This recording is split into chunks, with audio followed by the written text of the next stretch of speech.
Philip Penny of the Amateur Swimming Association and fellow Dr. Richard Rycroft spent 2 years studying the effects of bromine, otherwise known as dihalo. Their findings are published in the British Medical Journal. The doctors saw more than 60 cases like these, where patients who'd swum in pools treated with bromine chemicals suffered serious skin disorders.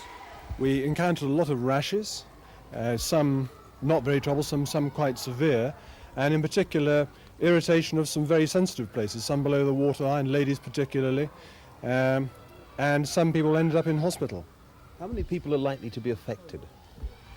Overall, perhaps something of the order of 1 in 100, although possibly less than 1 in 1,000 severely affected. Of the 100 public baths in London, now only 10 continue to use bromine. Islington Council recently began phasing out the dihalo product, just 18 months after introducing it.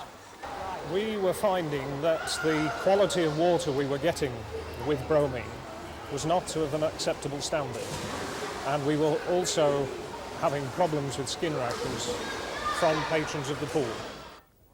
But Bromley is one council continuing to use dihalo.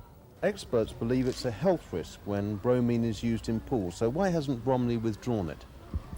Well, I'm afraid all that we can go on is our past experience using bromine in swimming pools.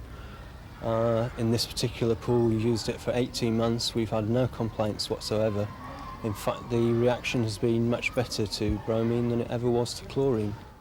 Hundreds of thousands of pounds are at stake in the worldwide pool disinfectants market, and fierce advertising campaigns have taken place. Voxan, the British distributors of dihalo, hit back at criticism of its product by saying that medical evidence against it is no more than circumstantial. Her company director, Howard Gosling, said today that they didn't intend to withdraw it from the market. But it's not just the word of the doctors that the product's up against.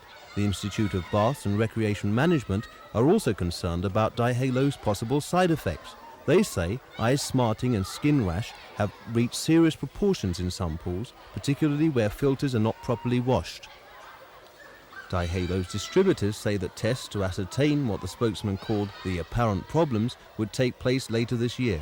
Mark Wadsworth for Thames News.